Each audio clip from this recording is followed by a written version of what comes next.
ka anyị gụpụta ụfọdụ meseji dị na that post a ndị ala na-eme ụmụ anụmanụ ụmụ nwaanyị obodo a na-eme Igbo Queens. Ngosi vidiyo ebe a fa na-eme Igbo Queens meeting, na-akpụ August meeting, ha na-eme ya eri nnọọ. Ka m gụpụta some comment dị na under the post. Onye nke na-asị they must do their meeting in Nigeria.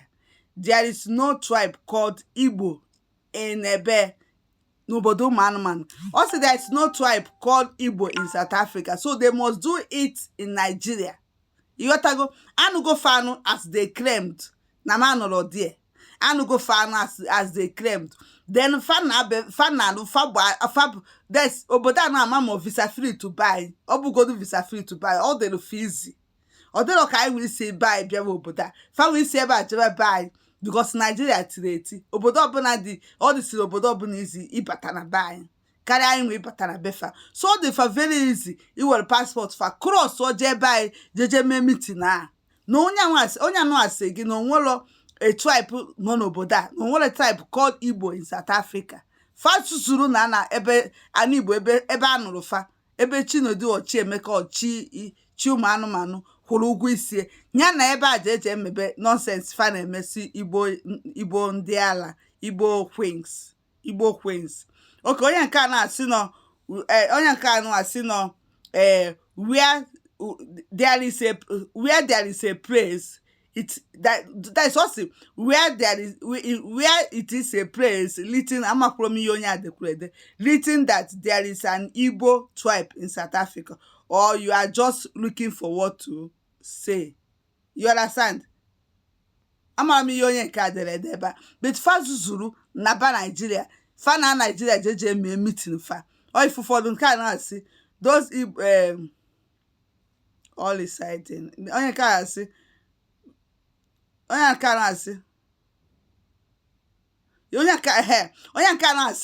am not excited. You understand? I am not excited about this. So who will marry our own sisters and daughters back home? We are worried we don't have enough suitors for our daughters. These ones are reducing the chances.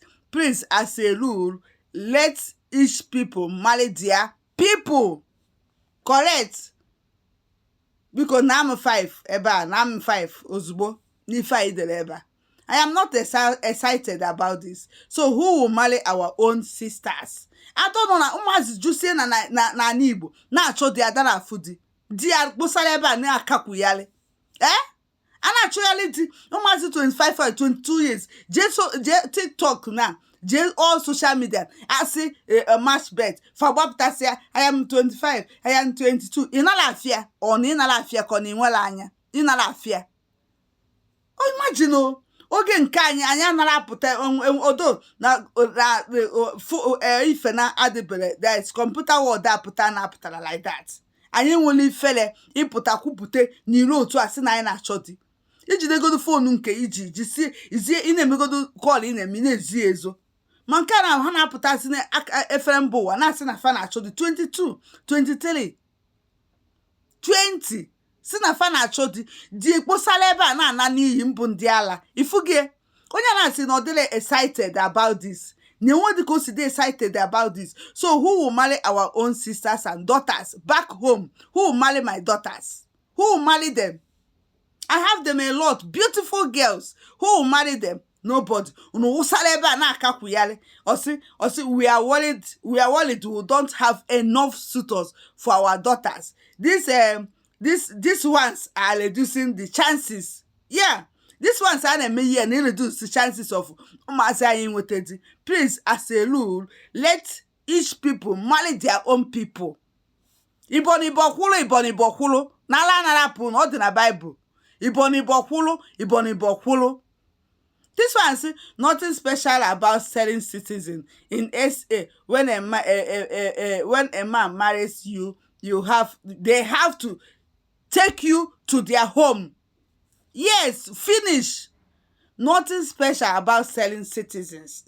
Nothing special about selling citizenship. In SA, when a man marries you, they take you to their homes. Finish and crown. Amamifu never na koeli. Eh? They must do their meetings in Nigeria. There is no tribe called Igbo in South Africa. Finish. Kalana punu.